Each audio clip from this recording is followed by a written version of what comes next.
What's up, guys? This is Nick saying here, bringing you a special edition of the Magma edition of the Divo. Now, there's a couple of things I actually want to talk about before I go into this video roughly. I want to apologize that I haven't been really uploading as of lately, but I wanted to bring this video to talk to you guys about a couple of things, especially being forward with this car.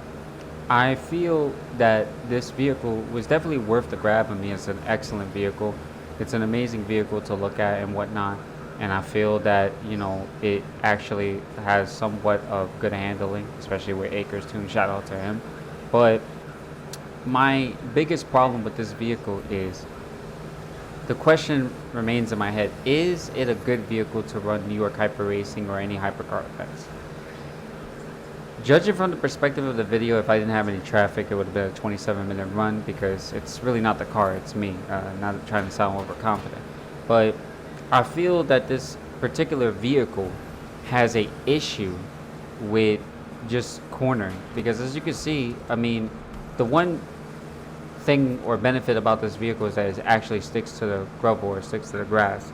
And I think that that's very, very good for when you want to be able to do off-road or shortcuts or whatnot. But my issue being with this vehicle is that it's way too stiff. It's obvious that Ubisoft didn't really care too much to go forth with trying to make this vehicle somewhat better than the Divo. The acceleration is great and whatnot, but my biggest argument is why does it clock out at 300 miles per hour and why is the handling so stiff? Even when doing so, the handling is oversteering most of the time without tunes or anything of that nature. And this is the problem that I've been experiencing with this Divo for the past, I would say, 2 days. I'm not really in cahoots with this whole ordeal with the Divo, just because of the fact that I like the way the vehicle looks. I think it's a very refreshing vehicle to have into the rest of the inventory of cars. But I feel that Ubisoft is really repeating summits and doing all this other nonchalant stuff to be able to withhold, I guess, bringing their game to a ending zone. Because again, Ubisoft, sad to say, guys, they don't really give a shit about this game. And the reason why I wanted to do this video was to talk about a couple of things that had to do with this ordeal of driving. Yeah, I could have done a better run. I'm not really too sure why I still have traffic, because I played literally a whole bunch of races, which is another thing that I feel like Ubisoft should fix. But at the end of the day, it comes down to two things.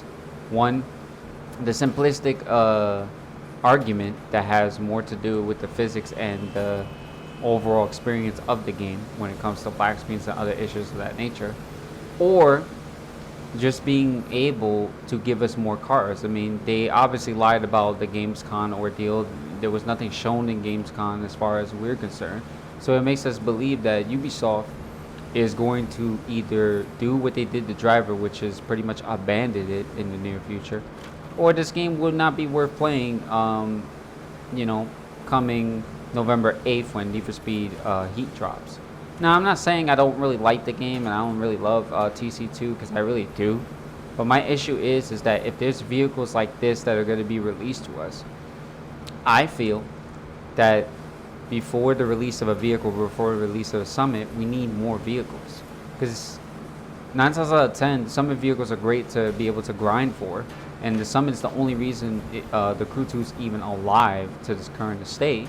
But at the same time, it's like, why would you want to, destroy the only racing game that you have? I mean, again, I don't like the fact that this vehicle moves the way it does. Because I feel that you had the Lamborghini Huracan, right? The Performante. The Performante is an excellent vehicle. It breaks records. It does an amazing amount of, it has amazing amount of potential. Sorry, correction. And I feel that this is something that is actually going to be beneficial to breaking records. But with the Divo I think is going to need more time than ever. And it's sad because, I don't like the fact that this vehicle was released. to us during the summit, and earning it was great because now I have the vehicle. But I feel like these are the main problems with the Magma Divo that you guys should be aware of. If you don't have a proper tune in it, it's gonna oversteer. Turn to the left, turn to the right anonymously.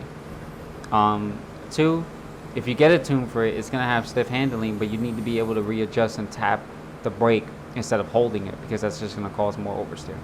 And tapping out at 300 miles per hour. 310 is the highest from what my community has told me, but I am very, very, very upset at the fact that this vehicle performs this way, because I was assuming it was going to be better. As you can see, I almost oversteered into there, show a perfect sample of that.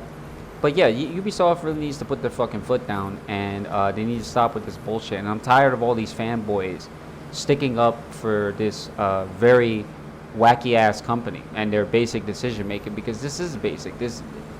It doesn't take that much to actually fix this game, and I feel like they're not really paying too much attention to it.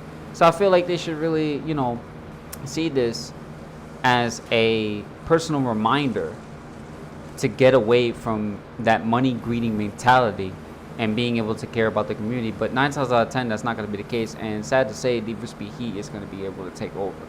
I know this video was to showcase this Magma, and I was supposed to get 27 minutes, but due to the traffic and beautiful Ubisoft tracking the bugs of this traffic, I wasn't able to get a bit of a perfect run. I made a couple of mistakes and whatnot. Hopefully you guys enjoyed the video. Make sure you guys like, comment, and subscribe, and I will upload more videos in the near future of tunes and whatnot to help you. But yeah, you know, that's just basically all I wanted to put, or I just had my input. I just feel that Ubisoft should do something about this, because it seems that there's a lot of lackful content, and if Ubisoft wants to compete with the other arcade racers, they're going to need to patch down, you know, and that means they're going to have to fix these issues, giving us no traffic and traffic for hypercar racing or any street races, black screen issues, kicking people out of games randomly, PvP. They're going to have to go through all sorts of stuff. But, you know, I don't mean to brag, and I don't mean to, you know, be very negative about that, but fuck Ubisoft.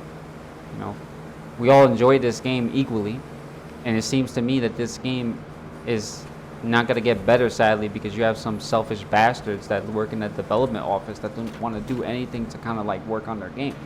And, you know, people can just express their opinions, but either way, facts are there. But enjoy the video, guys, and this is Nick the Saiyan signing out. Peace.